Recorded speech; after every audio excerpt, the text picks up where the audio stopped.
Un hombre atrapado en el pasado, una joven que solo sueña con un futuro.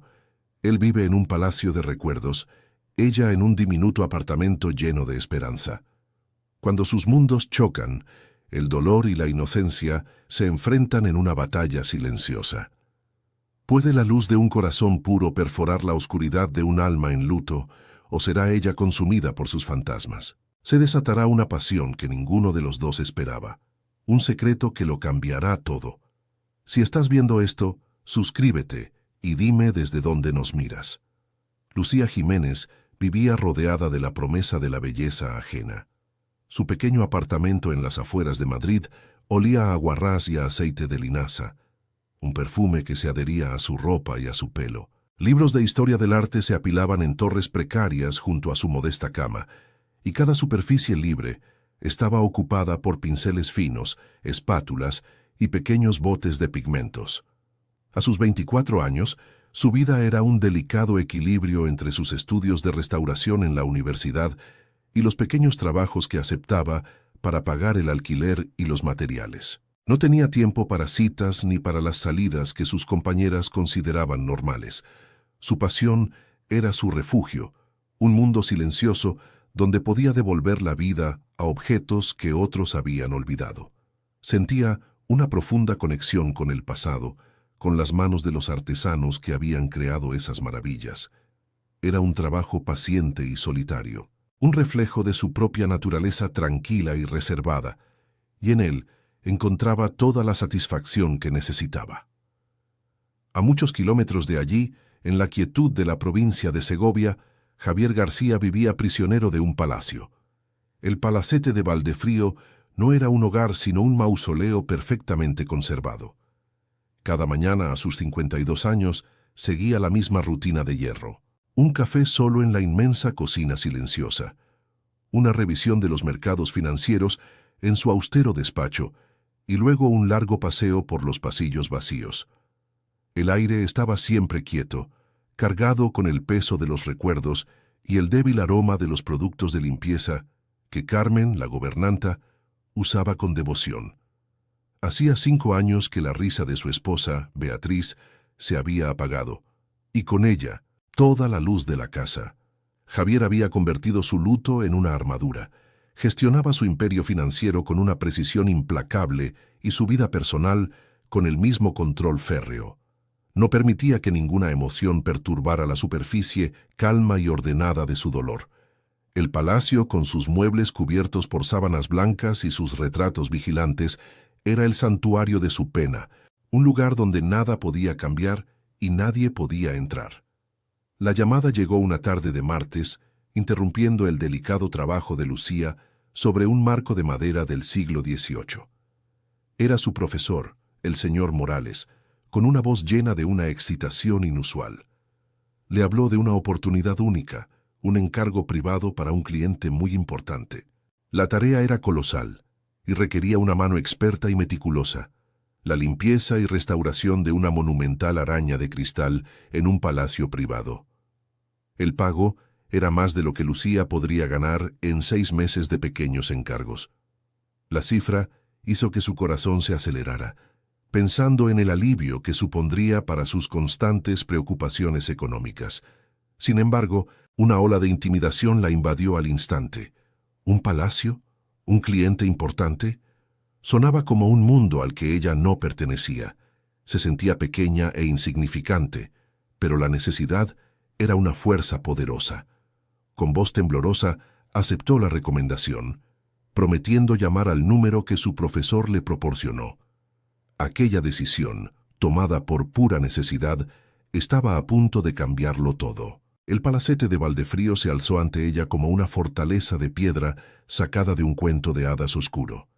La verja de hierro forjado se abrió con un chirrido lento y majestuoso, y Lucía condujo su viejo coche por un camino de grava que parecía interminable, flanqueado por árboles centenarios. La fachada del edificio era imponente y silenciosa, con docenas de ventanas que la observaban como ojos vacíos.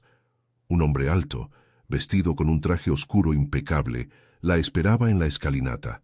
Era Javier García.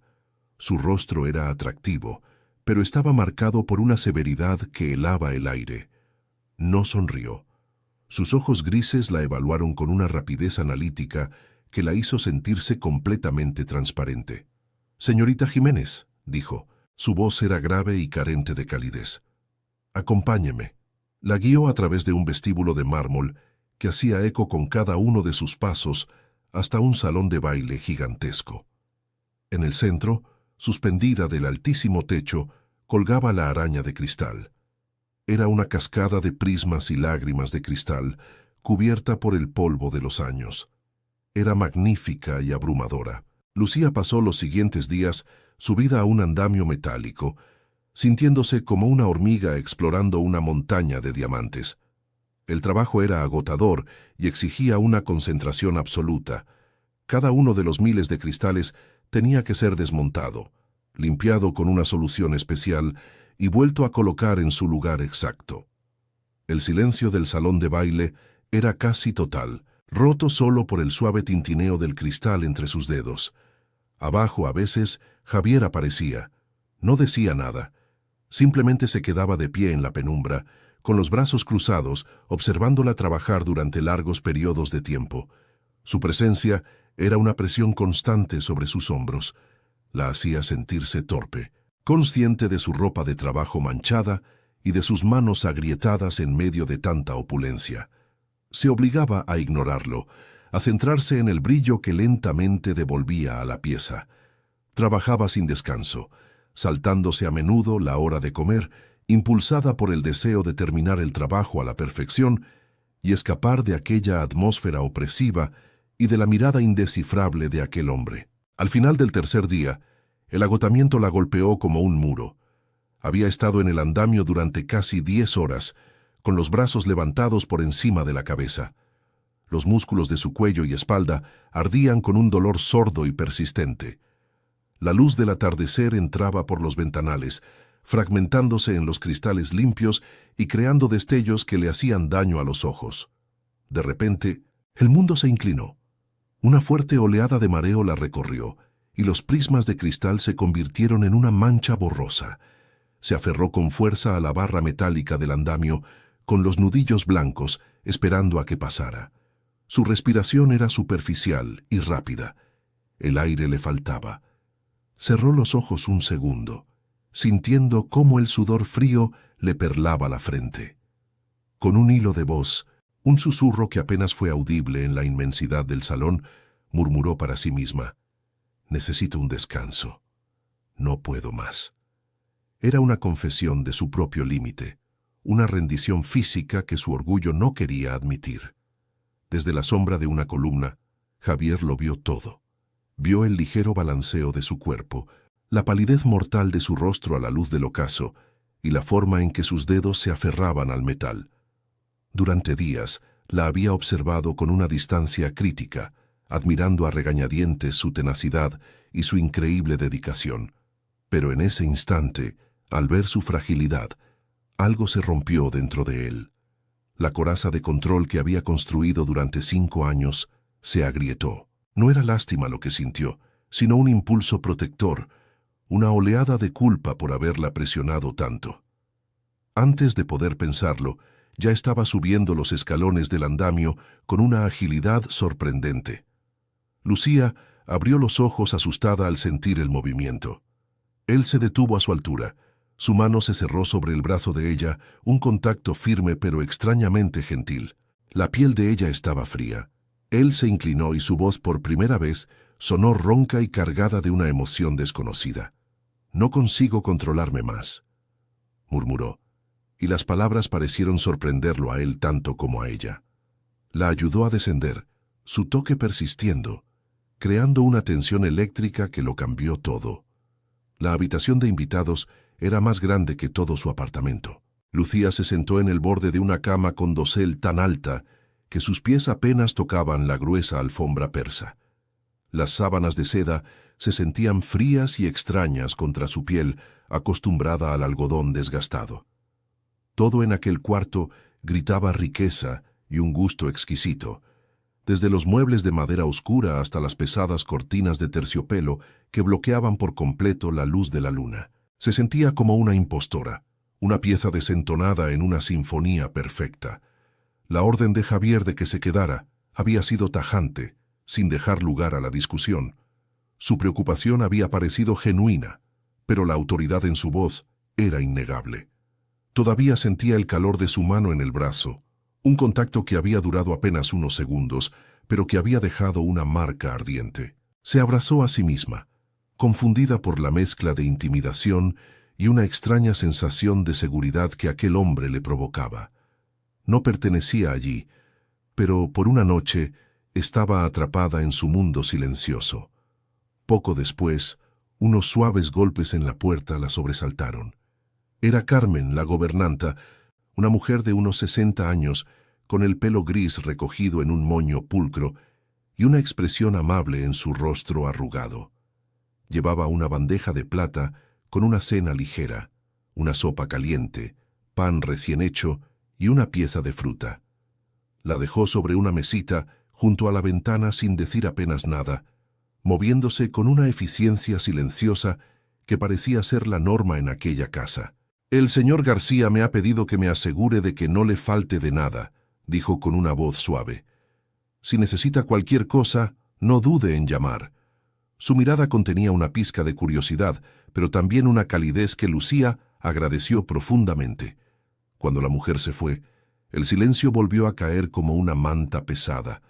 Lucía comió lentamente, sintiendo la soledad del palacio en cada bocado. Se preguntó dónde estaría Javier, qué estaría pensando. Aquel lugar era tan inmenso, pero parecía contener solo a dos almas perdidas en sus propios laberintos. A la mañana siguiente, Lucía se despertó con los primeros rayos de sol que se filtraban por las cortinas. Se vistió con su ropa de trabajo, que parecía aún más humilde en el lujoso entorno del dormitorio, y bajó al gran salón de baile. El andamio seguía allí, esperándola como un esqueleto metálico.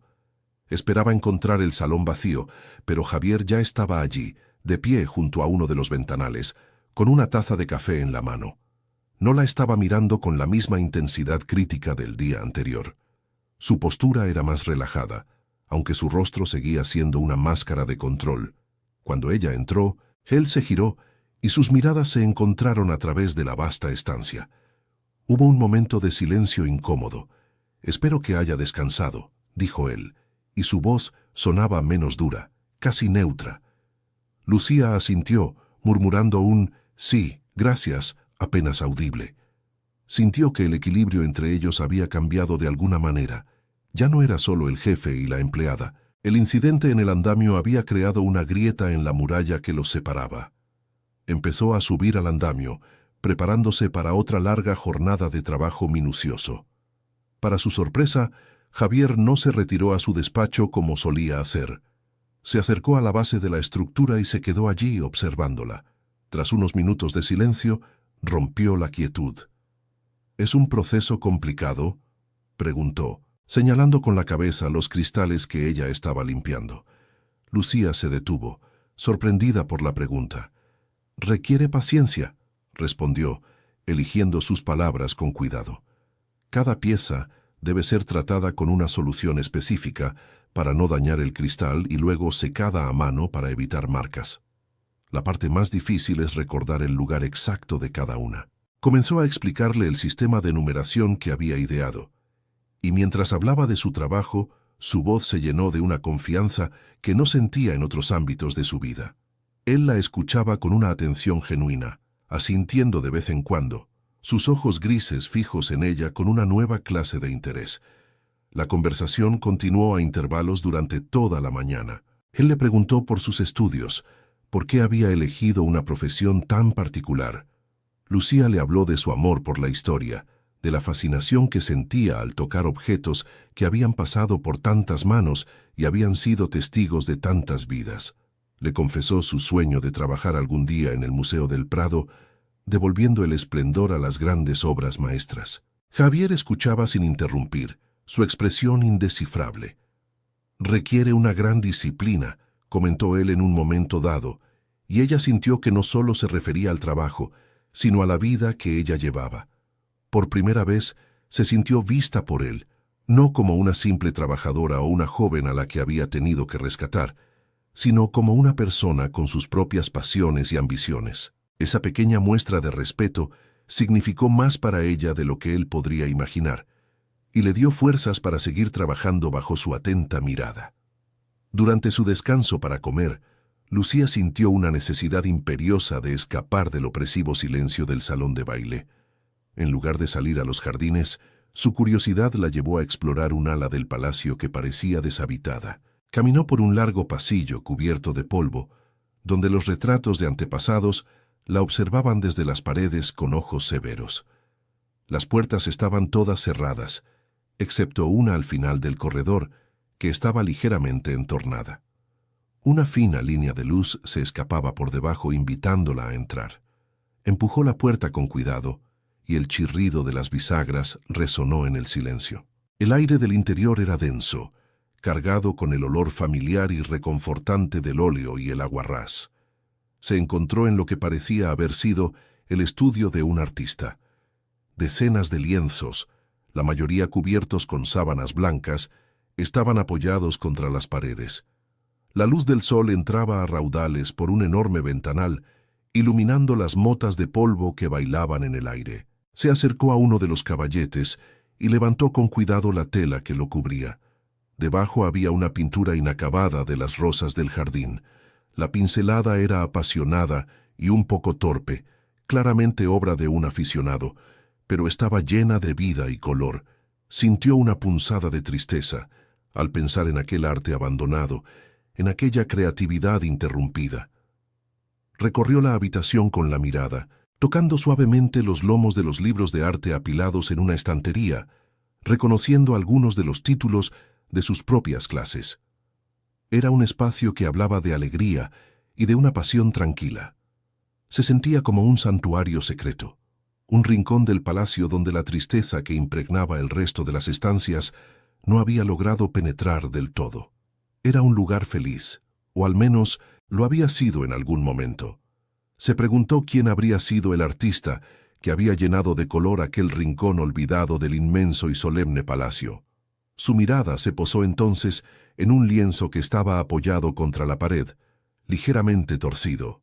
Detrás, sobre una pequeña mesa auxiliar cubierta de polvo, había un marco de plata puesto boca abajo. Un impulso irresistible la llevó a cogerlo. Le dio la vuelta, y el aire se escapó de sus pulmones. La fotografía mostraba a un Javier completamente diferente. Era mucho más joven, quizás de unos 30 y tantos años, y su rostro estaba iluminado por una sonrisa tan amplia y genuina que casi no lo reconoció. Sus ojos, que ella solo había visto fríos y distantes, brillaban con una alegría desbordante. Tenía un brazo rodeando a una mujer bellísima, de pelo oscuro y ojos chispeantes, que se reía con él. La felicidad que emanaba de la imagen era tan poderosa que resultaba casi dolorosa de contemplar. En ese instante, Lucía lo comprendió todo. La dureza de Javier, su control, su distancia, no eran más que una armadura. Una coraza construida ladrillo a ladrillo alrededor de un corazón que había quedado destrozado por una pérdida inimaginable. Con un cuidado infinito, volvió a colocar el marco exactamente donde lo había encontrado, boca abajo, como si no quisiera perturbar aquel recuerdo sagrado. Salió del estudio y cerró la puerta sigilosamente, sintiendo que acababa de descubrir el secreto más profundo del palacio. El hombre intimidante y poderoso que la había contratado se había desvanecido, reemplazado por la imagen de un hombre que había amado con todo su ser y lo había perdido todo. El palacio ya no le parecía una fortaleza de riqueza, sino un mausoleo gigante construido en honor a un amor perdido.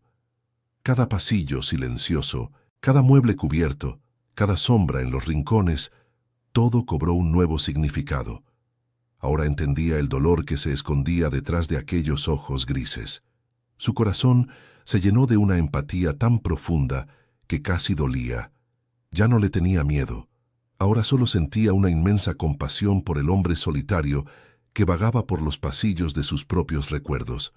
Esa tarde, cuando se preparaba para marcharse, reunió el valor necesario para hablar con él. No mencionó la fotografía, Sentía que sería una profanación de su intimidad. En su lugar, mientras él le entregaba el pago del día, ella dijo en voz baja: «He visto el estudio de pintura en el ala oeste. Los cuadros son preciosos. Quien los pintó tenía mucho talento y amaba los colores». El rostro de Javier se tensó por un instante, y una sombra de dolor cruzó sus facciones. Lucía contuvo la respiración, temiendo haberse equivocado. Pero entonces la máscara se suavizó y él la miró con una vulnerabilidad que nunca antes le había mostrado. «Eran de mi esposa, Beatriz», dijo, y su voz era apenas un susurro cargado de memoria. Era su lugar favorito de la casa. La confesión quedó suspendida en el aire entre ellos, frágil y preciosa. Era la primera vez que él pronunciaba ese nombre delante de ella, y con esa simple frase, un puente invisible se tendió sobre el abismo que los separaba. Los días que siguieron a esa revelación cambiaron el aire entre ellos. Javier ya no era solo el vigilante silencioso.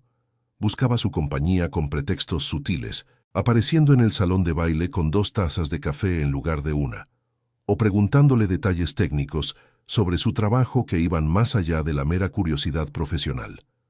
Lucía, a su vez, se encontró perdiendo el miedo.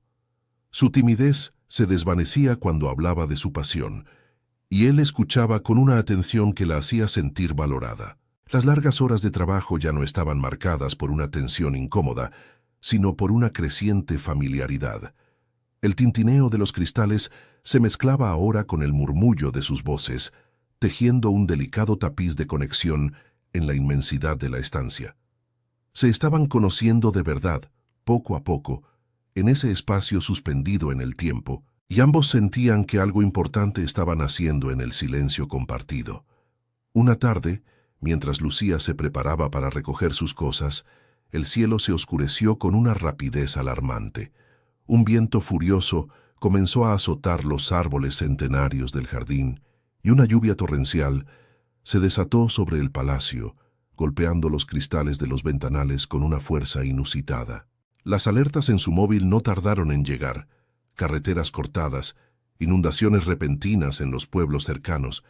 Era imposible volver a Madrid. Se sintió atrapada, una pequeña isla de ansiedad en medio de la opulencia. Justo en ese momento, Javier apareció en el umbral del salón. Su rostro estaba tranquilo, pero sus ojos reflejaban la seriedad de la situación. «No puede marcharse así», dijo, su voz resonando por encima del estruendo de la tormenta. «Es demasiado peligroso. Carmen ya le ha preparado una habitación». No sonó como una orden, sino como una constatación inevitable, una rendición ante una fuerza mayor que los obligaba a permanecer juntos bajo el mismo techo. En lugar de cenar en el imponente y formal comedor, Javier la guió hasta la cocina. Era un espacio enorme, con encimeras de acero y una batería de utensilios que podrían servir a un regimiento, pero con la tormenta rugiendo fuera, se sentía sorprendentemente acogedor y seguro. Carmen les había dejado un guiso caliente en una olla de hierro y pan recién horneado antes de retirarse a sus aposentos. Sentados a una robusta mesa de madera, con el único sonido de la lluvia y el crepitar ocasional del fuego en la chimenea de la estancia contigua, la formalidad que aún quedaba entre ellos se disolvió por completo. Lucía se sintió extrañamente cómoda, como si estuviera participando en un ritual doméstico y sencillo. En ese rincón del palacio, él no era el millonario inaccesible, sino simplemente un hombre que, como ella, buscaba un poco de calor y compañía en una noche de tormenta. Fue él quien rompió el hielo. Después de preguntarle por su familia y escucharla hablar con cariño de su vida modesta en un pueblo de Extremadura, Javier dejó su copa de vino sobre la mesa y la miró fijamente. Entonces, por primera vez habló de Beatriz. No se limitó a nombrarla, sino que la pintó con palabras. Describió su risa, que según él podía llenar el palacio entero, su terquedad, su amor por los colores vivos y su manía de cantar, desafinando mientras pintaba. Habló de cómo se conocieron en la universidad, de un amor que había crecido con ellos, sólido y profundo. Su voz era un susurro grave, cargado de una nostalgia tan palpable que Lucía sintió que podía tocarla.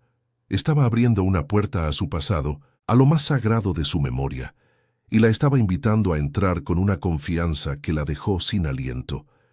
Lucía escuchó en un silencio reverente, con el corazón encogido.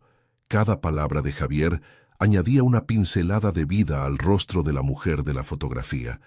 Vio a la joven vibrante y feliz y sintió el peso de su ausencia como si ella misma la hubiera conocido. Él le contó la historia de su enfermedad, un diagnóstico repentino y cruel que se la había llevado en menos de un año, dejando un vacío que ni el tiempo ni la fortuna habían podido llenar.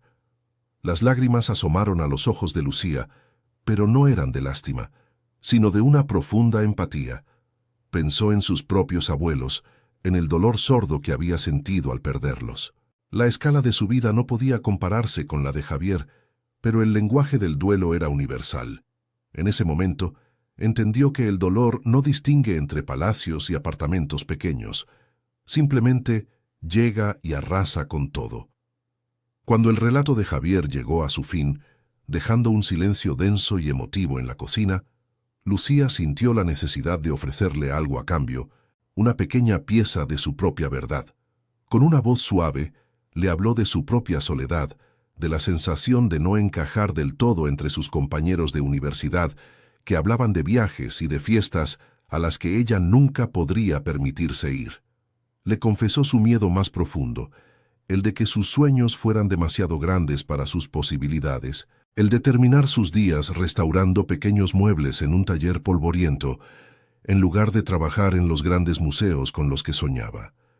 Le habló de la presión constante de las facturas, del peso de saber que cada pincel, cada bote de pigmento, era un lujo que debía ganarse con esfuerzo. Era una confesión de sus fragilidades, un acto de fe en la conexión que sentía nacer entre ellos. Mientras la escuchaba, Javier sintió cómo se desmoronaba la última de sus defensas. La joven que tenía delante ya no era la empleada eficiente y silenciosa. Era una mujer de una fortaleza y una integridad asombrosas, que luchaba por su futuro con una dignidad que lo humillaba. Vio en ella una pasión pura, una dedicación a la belleza que él mismo había perdido hacía mucho tiempo. Enterrada bajo capas de cinismo y dolor, se dio cuenta de lo injusto que había sido su juicio inicial, de cómo la había visto como una simple pieza en el engranaje de su vida ordenada. En su lugar, ahora veía a una persona completa, con sus propias heridas, esperanzas y una luz interior que se negaba a extinguirse. Un profundo respeto, teñido de una ternura que lo asustaba, se apoderó de él. Para Lucía, el cambio fue igualmente profundo. El hombre intimidante que la había hecho temblar el primer día se había desvanecido, revelando al hombre vulnerable que se escondía detrás. Su dolor no lo hacía más débil, sino más humano. Al compartir sus historias habían encontrado un territorio común, un refugio en medio de la tormenta, literal y metafórica. Las abismales diferencias de edad, clase social y experiencia vital se volvieron irrelevantes frente a la verdad universal de sus sentimientos. Un silencio cómodo se instaló entre ellos, un silencio que ya no era vacío, sino que estaba lleno de un entendimiento mutuo. Por primera vez, Lucía no se sintió como una extraña en el palacio. Se sintió como si, de alguna manera, por fin hubiera encontrado un lugar donde podía ser ella misma, sin máscaras ni pretensiones. A la mañana siguiente, la tormenta había amainado, dejando un aire limpio y un sol brillante que lo inundaba todo. Cuando Lucía bajó a la cocina, Javier ya se había marchado a una reunión urgente en la ciudad. Sin embargo, sobre la mesa de madera, junto a una taza de café recién hecho, encontró una nota escrita a mano. En ella, él le decía que esperaba que se quedara a terminar su trabajo, pero que se tomara el día con calma, sin agotarse. Le pedía que por favor comiera algo y que no dudara en pedirle a Carmen cualquier cosa que necesitara. Era un gesto pequeño, casi trivial, pero para Lucía significó el mundo. Era un acto de cuidado, de una consideración personal que iba más allá de su relación laboral. Sintió un calor extenderse por su pecho, una sensación tan nueva y bienvenida que la hizo sonreír. Ese día, mientras trabajaba en el andamio, algo había cambiado de forma irrevocable. El palacio ya no le parecía un mausoleo frío y opresivo. La luz que se refractaba en los miles de cristales limpios parecía tener un nuevo brillo, una nueva calidez. Trabajaba con una ligereza en el corazón que no había sentido en mucho tiempo, el tintineo del cristal convirtiéndose en una melodía esperanzadora. Cuando Javier regresó al atardecer, la encontró allí arriba, tarareando una canción en voz baja mientras pulía la última lágrima de cristal. Sus miradas se cruzaron a través del inmenso salón. Él no dijo nada, pero una sonrisa casi imperceptible se dibujó en sus labios. Se quedó observándola, y en ese instante de silencio compartido, ambos fueron conscientes de ello. Estaban en el umbral de algo nuevo, algo frágil y poderoso que prometía sanar las heridas de ambos. La paz que habían encontrado se hizo añicos con el sonido de la grava crujiendo bajo los neumáticos de un coche de lujo. Lucía, que estaba terminando de limpiar la parte más alta de la araña, se asomó por el ventanal del salón de baile. Un elegante Bentley negro se detuvo frente a la escalinata principal, y de él descendió una mujer alta y esbelta, vestida con una elegancia tan afilada como sus facciones. Llevaba unas gafas de sol que ocultaban sus ojos, pero toda su postura irradiaba una autoridad fría y una impaciencia apenas contenida. Observó la fachada del palacio con una mirada crítica, como si estuviera evaluando cada piedra en busca de imperfecciones. Javier apareció en el umbral para recibirla, y aunque no pudo oír sus palabras, Lucía vio cómo la tensión se apoderaba de sus hombros, enderezando su espalda y borrando cualquier rastro de la relajación que había empezado a mostrar en los últimos días.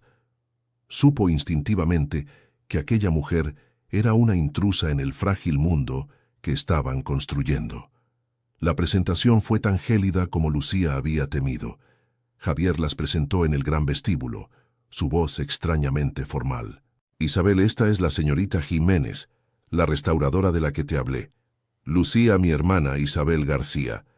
Isabel se quitó las gafas de sol, revelando unos ojos grises idénticos a los de Javier, pero sin una pizca de su calidez oculta. Su mirada recorrió a Lucía de arriba abajo, deteniéndose con un desdén casi imperceptible en su ropa de trabajo y sus manos manchadas de producto de limpieza. «Encantada», dijo Isabel, pero el tono de su voz convirtió la palabra en una formalidad vacía, una barrera social infranqueable. Lucía se sintió encoger bajo aquel escrutinio, reducida de nuevo a una simple empleada, una pieza insignificante en el gran tablero de ajedrez de aquella familia. La atmósfera se cargó de una electricidad incómoda, y la conexión que había sentido con Javier pareció evaporarse en el aire. Esa noche, la cena en el imponente comedor fue una tortura silenciosa. Isabel dominaba la conversación, hablando de subastas de arte en Ginebra, de reuniones de negocios en Londres y de amigos comunes con apellidos que sonaban a historia y a dinero. Cada frase parecía diseñada para resaltar el abismo que separaba su mundo del de Lucía. Dirigía a Lucía preguntas que parecían amables en la superficie, pero que estaban cargadas de un subtexto inquisitivo. «¿Y tus padres a qué se dedican, querida?», preguntó con una sonrisa que no llegaba a sus ojos. Lucía respondió con una sencillez honesta, hablando del pequeño taller de carpintería de su padre y de su madre, ama de casa. Sintió cómo la respuesta quedaba suspendida en el aire, juzgada y encontrada insuficiente. Javier permanecía en un silencio tenso, bebiendo su vino con más rapidez de la habitual, atrapado entre la lealtad a su hermana y la nueva y frágil lealtad que sentía hacia la joven sentada frente a él. El ataque más directo llegó durante el postre. Javier fue llamado por Carmen para atender una llamada telefónica urgente, dejándolas a solas en la inmensidad del comedor. Isabel dejó su cucharilla sobre el plato con un tintineo delicado y miró a Lucía con una franqueza brutal. «Mi hermano es un hombre muy bueno, señorita Jiménez, pero el dolor lo ha vuelto vulnerable», dijo, eligiendo cada palabra como un dardo. A veces, las personas con buenas intenciones pueden confundir la gratitud con algo más, y hay otras que son expertas en aprovecharse de esa confusión. No había ninguna duda sobre a quién se refería. El insulto fue tan directo, tan cruelmente calculado, que a Lucía se le cortó la respiración. Se quedó sin palabras, con el rostro ardiendo de humillación, sintiendo cómo el desprecio de aquella mujer la despojaba de toda su dignidad. Era una advertencia clara: no eres bienvenida aquí. Cuando Javier regresó a la mesa, el silencio era tan denso que se podía cortar con un cuchillo. Percibió de inmediato el cambio en el ambiente, la palidez en el rostro de Lucía y la expresión satisfecha en el de su hermana.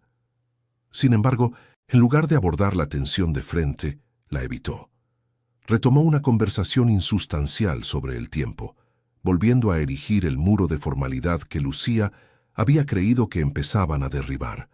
Su evasión fue casi más dolorosa que el insulto de Isabel. En ese momento, Lucía se sintió completamente sola y desprotegida. El hombre que le había contado sus secretos más profundos en la calidez de la cocina se había esfumado, reemplazado por el distante y controlado señor García. Comprendió que, ante la presión de su mundo, de su familia, ella siempre sería la extraña, la pieza que no encajaba, y él no estaba preparado para defender su lugar a su lado. Más tarde esa noche, incapaz de dormir, Lucía bajó a la cocina en busca de un vaso de agua.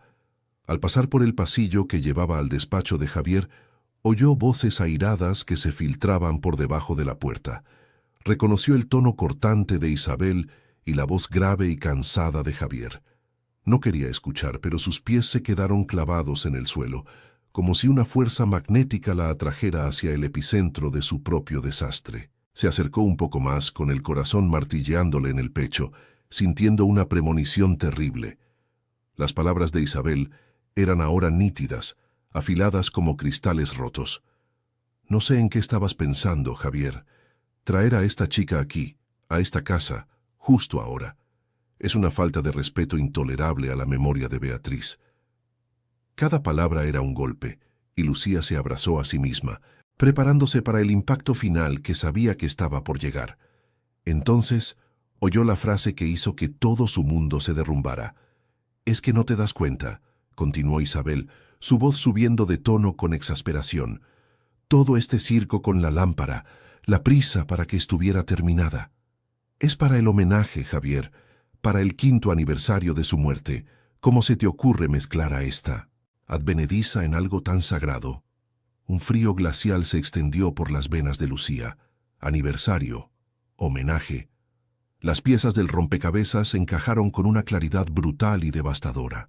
La fecha límite que él le había impuesto, su repentino interés en que el trabajo estuviera perfecto, la extraña sensación de que todo aquello era más que un simple encargo. Todo cobró un sentido horrible. No era por ella, nunca había sido por ella. Había sido una simple herramienta, una trabajadora contratada para pulir el escenario de un santuario dedicado a otra mujer. La intimidad que habían compartido, las confesiones en la noche de tormenta, el calor de su mano en su brazo, todo se convirtió en una farsa cruel en su mente. Se sintió increíblemente estúpida, una niña ingenua que había confundido la amabilidad de un hombre solitario con algo más profundo. La habían utilizado. Él la había utilizado para honrar la memoria de su esposa muerta, y ella había caído en la trampa, abriéndole su corazón y sus sueños. La humillación era un sabor amargo en su boca, quemándole la garganta. La conexión que había creído real era una ilusión, un espejismo en el desierto de su propia soledad. La rabia y el dolor se mezclaron en una oleada tan poderosa que la dejó sin aliento, una furia gélida que reemplazó toda la calidez que había sentido por él. Ya no quedaba nada de la compasión, solo la herida abierta de la traición. Sin pensarlo 2 veces, empujó la pesada puerta del despacho.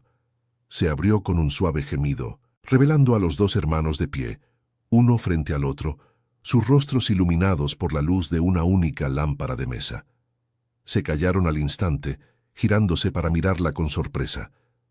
La expresión de Javier se transformó en una de pura consternación al verla allí, con el rostro pálido y los ojos encendidos por un fuego que nunca antes le había visto. Isabel, en cambio, la miró con un aire de triunfo mal disimulado, como si hubiera estado esperando exactamente esa confrontación. Lucía ignoró a la mujer.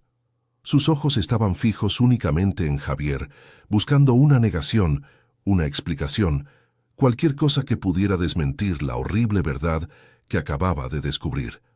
Pero en el silencio que siguió, en la forma en que él apartó la mirada, encontró toda la confirmación que necesitaba.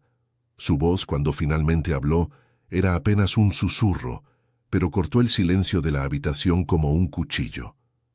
«Era para ella, ¿verdad?», preguntó, y cada palabra estaba cargada de un dolor inmenso.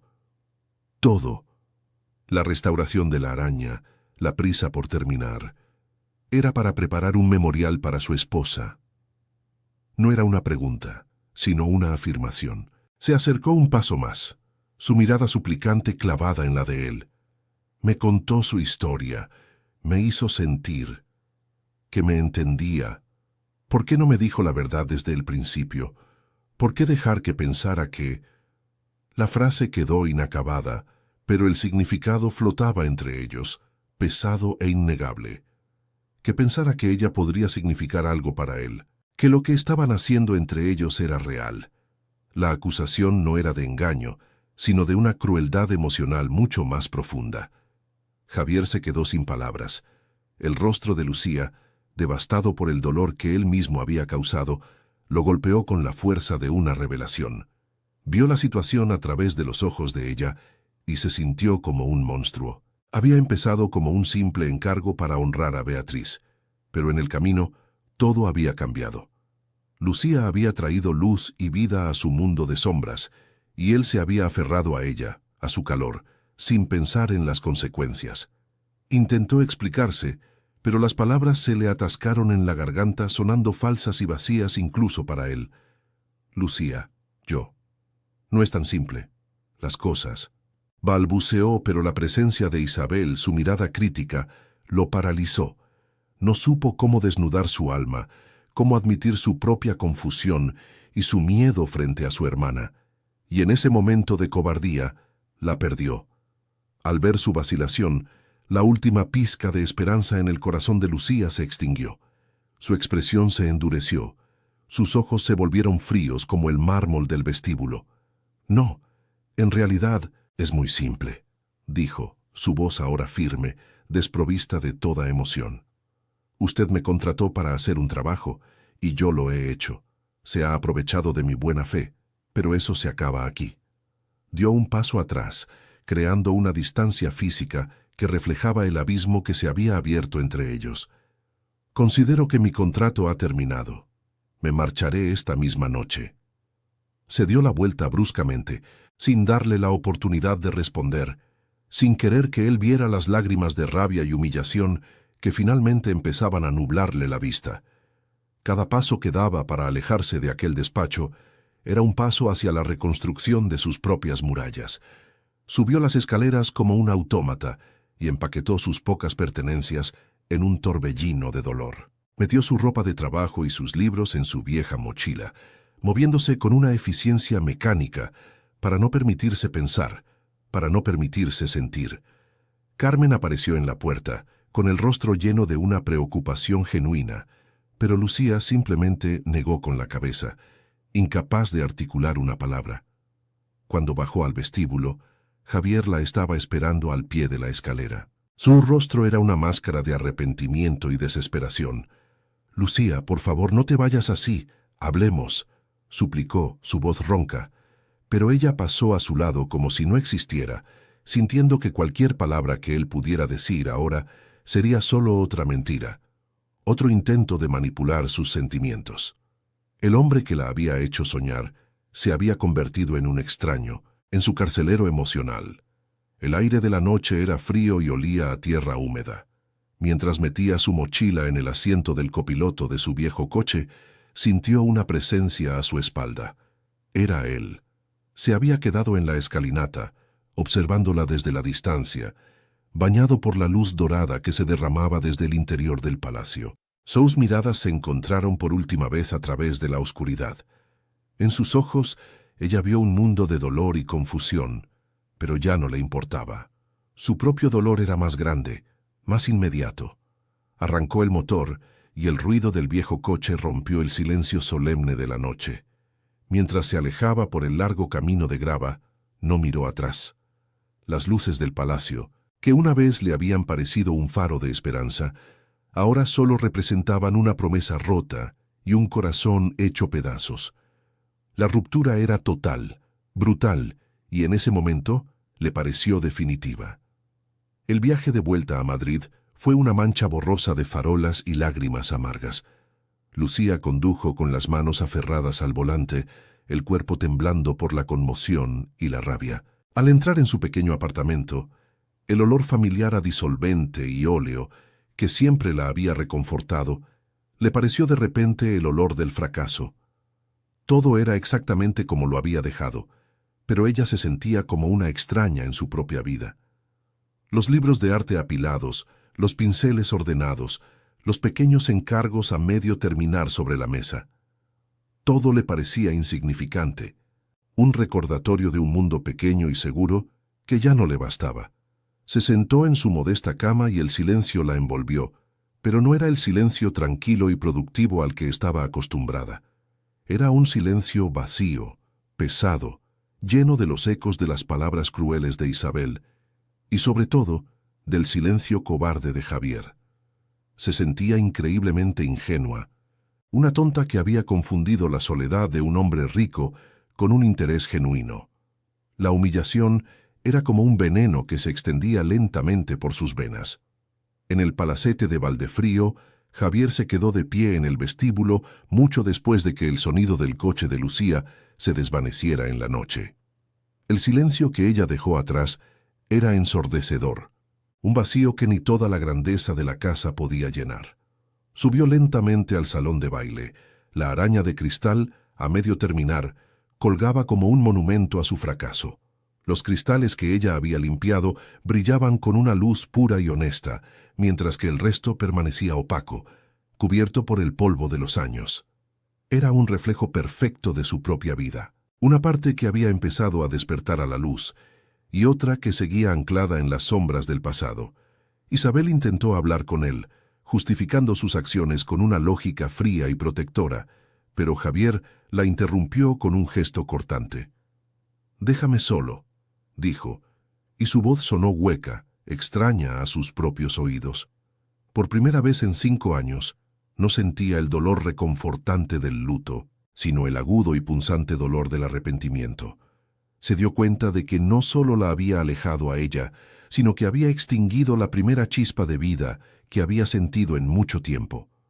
Los días siguientes, Lucía intentó volver a su rutina con una determinación forzada.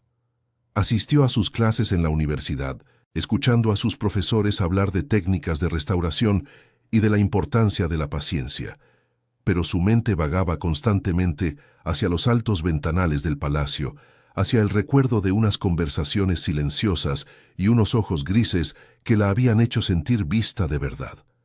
Sus compañeras hablaban de planes para el fin de semana, de chicos que habían conocido, y sus preocupaciones le parecían triviales, de otro universo. La experiencia en Valdefrío la había cambiado de una forma que no podía explicar. Había vislumbrado un mundo de una profundidad emocional que no sabía que existía, y ahora su propia vida le parecía superficial y solitaria. La herida que Isabel le había infligido seguía supurando. Quizás tenía razón. Quizás ella no era más que una chica humilde que se había atrevido a soñar por encima de sus posibilidades, y el universo se lo había recordado de la forma más cruel posible. Javier, por su parte, deambulaba por los pasillos de su palacio como un fantasma. El lugar que siempre había sido su santuario se había convertido en una prisión asfixiante. Cada rincón le recordaba a Lucía, la cocina donde habían compartido confidencias, el salón donde la había observado trabajar durante horas, el dormitorio de invitados donde ella había dormido. Su ausencia era una presencia física, un hueco en el aire.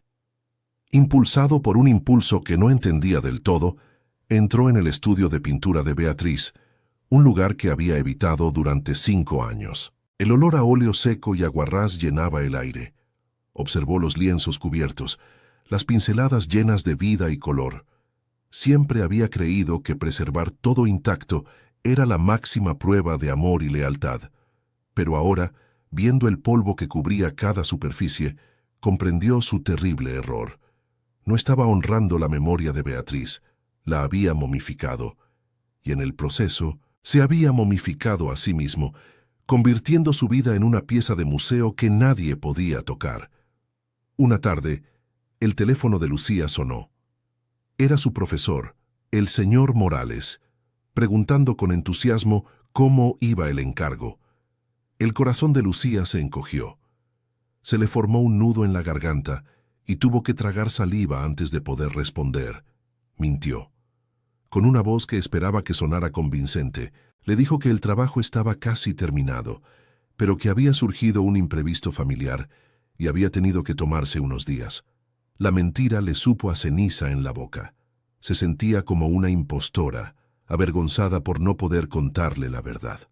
¿Cómo podía explicarle que la habían tratado como a una cazafortunas, que el hombre que la había contratado la había utilizado para honrar a su esposa muerta y luego la había dejado a los pies de los caballos? Era demasiado humillante. Colgó el teléfono sintiéndose aún más sola, atrapada en una red de dolor y vergüenza que ella misma no sabía cómo deshacer. La restauración de la araña de cristal había terminado restaurando sus peores inseguridades. La discusión con Isabel fue inevitable. Ella lo encontró en su despacho, rodeado de informes financieros que ni siquiera estaba leyendo. Su hermana insistió en que había hecho lo correcto, protegiéndolo de una oportunista. Fue entonces cuando algo dentro de Javier se rompió definitivamente. Se puso en pie y la miró con una frialdad que la sorprendió. «Lo que hiciste no fue protegerme, fue un acto de crueldad», dijo, su voz resonando con una autoridad que había perdido hacía mucho tiempo. «Esa chica no tiene un ápice de maldad en su cuerpo, solo tiene dignidad y talento, y tú la humillaste». Anunció su decisión con una calma terrible. La recepción en memoria de Beatriz quedaba cancelada. Isabel palideció, acusándolo de faltarle al respeto a su difunta esposa. «El mayor irrespeto a Beatriz», replicó Javier, «es usar su memoria como excusa para no vivir. Ella amaba la vida, odiaría en lo que me he convertido». Fue la primera vez que se defendía a sí mismo, y al hacerlo, sintió que defendía también el recuerdo de Lucía. La rabia inicial de Lucía comenzó a disiparse, dejando tras de sí un pozo de tristeza profunda y confusa.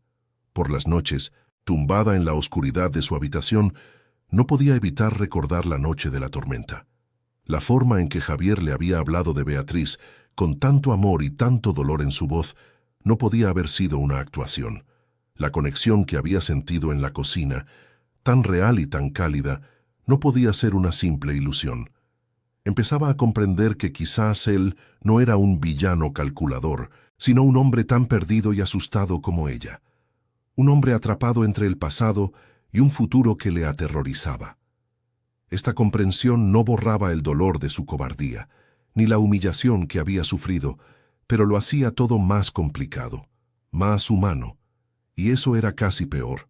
Odiarlo era fácil, entenderlo era una agonía, porque significaba admitir que, a pesar de todo, una parte de ella lo echaba de menos. Decidido a romper con el pasado de una vez por todas, Javier subió al desván, a una zona que no había visitado desde el funeral de Beatriz. Allí, en viejos baúles de madera, se guardaban sus pertenencias más personales. Ropa, libros, cajas de recuerdos. Abrió uno de ellos con manos temblorosas. El olor a lavanda, su perfume, lo golpeó como una ola. No buscaba borrarla, sino encontrarla de nuevo, a la mujer real, no a la santa intocable en la que la había convertido. Quería entender qué le habría dicho ella si pudiera verlo ahora. Pasó horas revisando álbumes de fotos, cartas de su época de novios, pequeños objetos sin valor monetario pero cargados de significado. Estaba buscando una señal, una guía, algo que le dijera que no estaba traicionando su memoria al sentir lo que sentía por Lucía. Necesitaba su permiso para seguir adelante, un permiso que sabía que solo podía darse a sí mismo, pero que anhelaba escuchar con la voz de ella, y entonces lo encontró. En el fondo de una caja de sombreros, debajo de un montón de pañuelos de seda, Había un cuaderno de cuero con las iniciales de ella grabadas en oro. Era su diario, el último que había escrito. Con el corazón en un puño, lo abrió.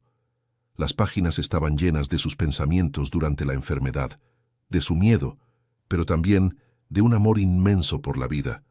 En la última página, metido en un pequeño sobre, había un folio doblado.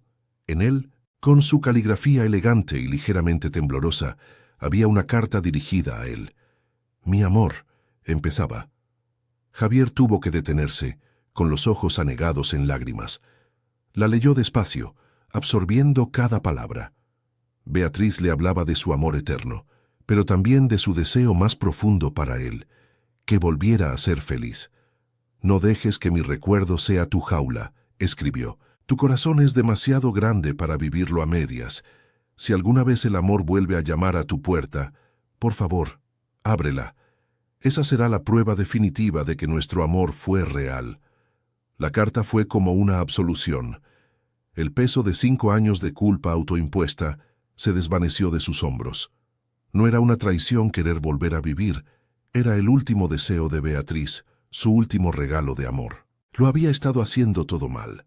La verdadera lealtad no era el luto perpetuo, sino abrazar la vida que ella ya no podía disfrutar. De repente, todo estaba increíblemente claro. El rostro de Lucía apareció en su mente, no como una complicación o una amenaza, sino como una promesa, como la luz al final de un túnel muy largo. Mientras tanto, a kilómetros de distancia, Lucía se quedó dormida con el rastro húmedo de una lágrima en la mejilla, admitiendo por fin en el silencio de su corazón que la ausencia de aquel hombre solitario le dolía más que el orgullo herido. Ambos, sin saberlo, habían llegado a un punto de inflexión. La separación les había roto, pero también les había mostrado la verdad de sus propios corazones. La primera llamada que hizo Javier fue para cancelar la recepción. Se lo comunicó a su hermana con una calma gélida que no admitía discusión. Isabel protestó, hablando de compromisos, de lo que diría la gente, del respeto a la memoria de Beatriz. Javier la interrumpió con una sola frase que zanjó el asunto. «El mayor respeto que puedo tenerle a Beatriz es volver a vivir, y es lo que voy a hacer». Por primera vez en 5 años, la decisión no nacía de la culpa ni de la obligación, sino de una claridad recién descubierta. Colgó el teléfono y miró a su alrededor. El silencio del palacio ya no era el de un santuario, sino el de una crisálida a punto de romperse. Sabía exactamente a dónde tenía que ir, no para enmendar un error, sino para empezar a construir una verdad. La verdad que la carta de Beatriz le había dado permiso para sentir y que Lucía le había hecho descubrir. Condujo hasta Madrid, sintiendo cada kilómetro como un paso a través de un campo de minas emocional. El potente motor de su coche de lujo era un murmullo suave, un marcado contraste con el estruendo de dudas y miedos que resonaba en su cabeza. ¿Qué le diría? ¿Cómo podía pedirle perdón por una herida tan profunda, por haber confirmado sus peores temores sobre el mundo y sobre sí misma? Aparcó en la modesta calle de Lucía, sintiéndose un intruso en aquel barrio obrero, un anacronismo de riqueza y privilegio. La fachada del edificio, humilde y un poco desgastada, parecía más real y más viva que toda la piedra centenaria de su palacio. Salió del coche y respiró hondo el aire de la ciudad, un aire que olía a vida corriente, a lucha diaria. Se sintió despojado de su poder, de su nombre, de su fortuna. Era solo un hombre de 52 años, a punto de llamar a la puerta de una joven a la que había herido profundamente, con la única esperanza de que su corazón roto aún tuviera espacio para la clemencia. Lucía estaba intentando concentrarse en un pequeño retablo del siglo XIX, pero sus manos no obedecían. Su mente seguía volviendo al palacio, a la humillación, al dolor de la traición. El sonido del timbre la sobresaltó. Pensó que sería el repartidor con un paquete de materiales que había pedido. Abrió la puerta sin mirar por la mirilla, y el mundo se detuvo. Javier estaba allí, de pie en su rellano. No llevaba su habitual traje impecable, sino unos vaqueros y un jersey sencillo. Parecía más pequeño sin la armadura de su riqueza, y en sus ojos grises había una vulnerabilidad tan desnuda que la dejó sin aliento. Se quedó inmóvil, con la mano en el pomo de la puerta, el corazón martilleándole en el pecho, atrapada entre el impulso de cerrarle la puerta en la cara y una curiosidad dolorosa por saber qué demonios hacía allí, en su mundo tan lejos del suyo. El silencio entre ellos se estiró, cargado con el peso de todo lo que había pasado. Él no intentó entrar. Se quedó en el umbral como si supiera que no tenía derecho a cruzarlo. Su voz, cuando por fin habló, era baja y ronca, despojada de toda autoridad. «Lucía, no he venido a darte excusas, no las hay». La miró directamente a los ojos, sin rehuir la acusación que veía en los de ella. «Fui un cobarde. Me escondí detrás del luto, detrás de la memoria de mi esposa, porque me aterrorizaba lo que me hiciste sentir. Por primera vez en 5 años, alguien entró en mi mundo y encendió una luz, y mi primer instinto fue apagarla por miedo a quemarme». Cada palabra era una confesión, un ladrillo que quitaba del muro que él mismo había construido. No culpó a su hermana, no intentó justificar sus acciones. Asumió toda la responsabilidad, presentándose ante ella no como el dueño del palacio, sino como el prisionero que por fin admitía su propia cobardía. Le habló de la carta de Beatriz, no para justificarse, sino para compartir con ella el final de su propio viaje a través del duelo. Le explicó que había estado honrando a su esposa de la manera equivocada, convirtiéndola en una estatua de mármol en lugar de celebrar la vida que ella tanto había amado. Ella quería que fuera feliz, y yo he pasado 5 años asegurándome de no serlo, dijo, con una tristeza infinita en la voz. Cuando llegaste tú sentí esperanza, y me asusté tanto que te hice daño. Te usé, y te pido perdón por ello. No espero que me perdones, pero necesito que sepas que el error fue mío, y solo mío. Que tu luz no tiene nada de malo. El que estaba ciego era yo. La sinceridad de sus palabras era tan abrumadora, tan dolorosamente honesta, que Lucía sintió cómo sus defensas se resquebrajaban. Las lágrimas que había estado conteniendo durante días empezaron a brotar, silenciosas y calientes. Eran lágrimas de rabia, de humillación, pero también de una empatía que se negaba a morir. Al ver a aquel hombre poderoso completamente desarmado ante ella, confesando sus miedos más profundos, la ira se disolvió, dejando solo el dolor y una extraña comprensión. No era el monstruo que había imaginado en sus noches de insomnio. Era solo un hombre, perdido en su dolor, que había cometido un terrible error por miedo a sentir de nuevo. El mismo miedo que a veces sentía ella, el miedo a soñar demasiado alto, a querer algo que parecía fuera de su alcance. En su confesión, ella no solo vio su arrepentimiento, vio un reflejo de sus propias fragilidades, de su propia humanidad, y eso lo cambió todo. Lucía se secó las lágrimas con el dorso de la mano. Su voz, cuando habló, fue apenas un susurro, pero firme. «Me hiciste mucho daño, Javier. Me hiciste sentir pequeña e invisible. Confirmaste todos mis miedos». Dejó que sus palabras flotaran en el aire, asegurándose de que él entendiera la profundidad de la herida. No iba a ser fácil, no iba a ser un perdón instantáneo, pero después de una pausa que pareció durar una eternidad, dio un paso hacia atrás, abriendo la puerta de su pequeño apartamento por completo. «Pasa», dijo. No era una promesa, no era una absolución, era una posibilidad, un pequeño resquicio de luz en la oscuridad que los había separado. Era el primer paso para construir un puente sobre el abismo de dolor y desconfianza que él había creado, y ambos sabían que tendrían que cruzarlo juntos, con mucho cuidado. Las semanas siguientes fueron un lento y delicado proceso de reconstrucción. Javier no intentó impresionarla con su riqueza ni llevarla a su mundo.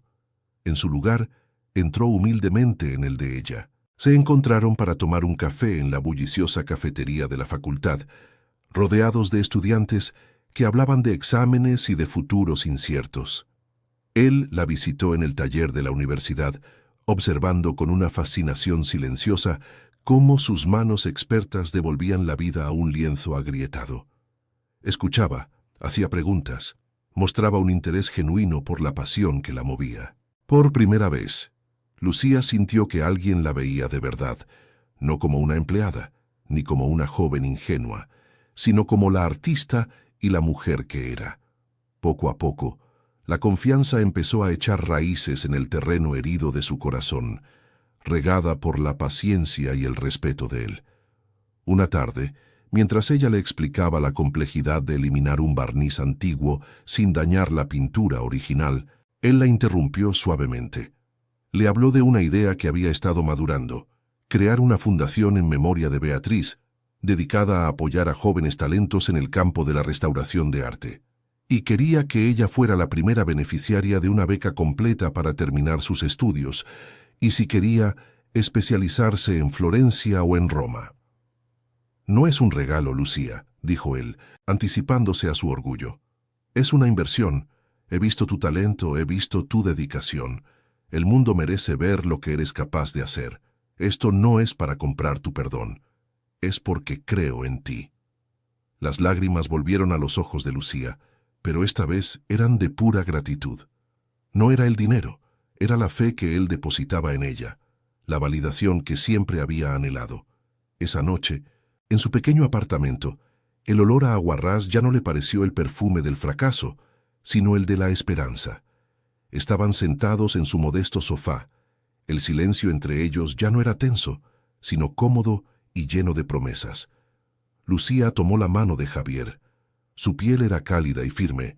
El miedo seguía ahí, un susurro en el fondo de su mente que le advertía de las diferencias, de los posibles obstáculos. Pero por primera vez, la esperanza era más fuerte que el miedo. Lo miró a los ojos, a esos ojos grises que ya no ocultaban dolor, sino una ternura que la envolvía. Supo en ese instante que había tomado una decisión. Ya no huiría, ya no se escondería.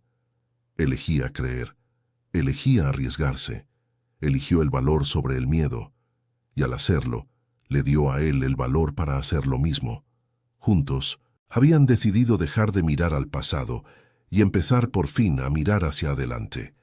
Lucía, aunque seguía herida, aceptó darle una oportunidad, una muy frágil. Las semanas que siguieron fueron un cortejo lento y delicado, construido sobre los escombros de la desconfianza. Javier no intentó deslumbrarla con su mundo de lujo. En cambio, entró en el de ella con un respeto casi reverencial. Se encontraban en cafeterías modestas cerca de la universidad. Paseaban por el Retiro como una pareja cualquiera y hablaban durante horas de cosas sencillas, de libros, de música, de los sueños que ella albergaba y de los recuerdos que él por fin aprendía a soltar. Él la escuchaba con una atención que era un bálsamo para el alma de Lucía. Poco a poco, el miedo que se había instalado en su corazón empezó a retroceder, dejando espacio a una esperanza tímida, pero persistente. Estaba aprendiendo a ver al hombre vulnerable detrás de la fortuna y a confiar en la sinceridad de su arrepentimiento, que demostraba no con grandes gestos, sino con la constancia de su presencia amable y paciente. Un día, él insistió en visitarla en el taller de restauración de la facultad. Lucía se sintió nerviosa al principio, mostrando su humilde lugar de trabajo a un hombre que poseía obras de arte de valor incalculable. Pero la fascinación en los ojos de Javier era completamente genuina. La observó durante más de una hora mientras ella trabajaba en un pequeño lienzo, explicando con una pasión tranquila el proceso químico para estabilizar los pigmentos. Él no veía a una empleada, veía a una artista, a una creadora de belleza con un talento inmenso. «Tus manos no solo reparan objetos, Lucía», le dijo en voz baja, con una admiración que la hizo sonrojar. «Les devuelven el alma». En ese momento ella comprendió que él no solo la quería, sino que la respetaba profundamente por lo que era, por su don. La barrera invisible que la clase social y el dinero habían levantado entre ellos se desmoronó por completo, dejando solo a dos personas que se veían con una claridad absoluta. Semanas más tarde, sentados en un banco del parque, Javier le habló de la fundación que había creado en memoria de Beatriz. Su propósito era conceder becas a jóvenes restauradores con talento pero sin recursos, y entonces con una seriedad que no admitía discusión, le ofreció a ella la primera beca completa. «No es caridad, Lucía», se apresuró a decir, viendo la duda en sus ojos. «Es una inversión en tu futuro porque creo en ti más que nadie. Quiero que tengas la oportunidad de estudiar en Florencia, de aprender de los mejores, de cumplir cada uno de tus sueños. No para atarte a mí, sino para que seas libre de volar tan alto como puedas». Las lágrimas que llenaron los ojos de Lucía no eran de tristeza, sino de una gratitud tan inmensa que le robó las palabras. Él no le estaba ofreciendo dinero, le estaba ofreciendo el mundo, la validación de que su talento y sus sueños importaban. Era el regalo más grande que nadie le había hecho jamás. Pasaron varios meses. Una tarde de otoño, regresaron al palacete de Valdefrío. Lucía no había vuelto desde aquella noche terrible, y su corazón latió con fuerza al cruzar de nuevo la verja de hierro. Pero el palacio ya no se sentía como un mausoleo. Las pesadas cortinas estaban abiertas, dejando que la luz dorada del atardecer inundara las estancias. En el centro del gran salón de baile, la araña de cristal colgaba, completamente restaurada, cada uno de sus miles de prismas brillando con una pureza deslumbrante. Era un sol cautivo que llenaba la habitación de destellos de arcoíris. No había invitados, ni preparativos para ninguna recepción. Solo estaban ellos dos, de pie en medio del silencio, bajo la obra que los había unido y separado. El aire ya no olía a tristeza y a polvo, sino a cera de abejas y a la promesa de un nuevo comienzo. El lugar se sentía como un hogar en espera. Javier se acercó a un discreto equipo de música y una suave melodía de piano llenó el salón. Se volvió hacia ella, extendiendo una mano, con una pequeña sonrisa tímida en los labios. «¿Me concedes este baile?», preguntó su voz grave y suave. Lucía aceptó, y él la guió hasta el centro de la estancia, justo debajo del resplandor de la araña. Mientras se movían lentamente al compás de la música, ella apoyó la cabeza en su pecho, sintiendo el latido firme de su corazón. El mundo exterior se desvaneció, dejando solo el brillo de los cristales, la calidez de su abrazo y la música que parecía envolverlos. Era un momento de paz tan perfecto, tan completo, que sintió que podía vivir en él para siempre. Él la sujetaba con una ternura protectora, como si estuviera sosteniendo el tesoro más frágil y valioso del mundo, y por primera vez, ella se sintió completamente segura en sus brazos. Él se inclinó y le susurró al oído, su aliento cálido contra su piel. «Dicen que esta lámpara era la joya del palacio», murmuró. Pero se equivocaban. La verdadera luz no estaba en el cristal. Se detuvo y la miró a los ojos, sus pulgares acariciando suavemente sus mejillas. «Tú trajiste la luz de vuelta a mi vida, Lucía, no solo a este salón». Y entonces la besó.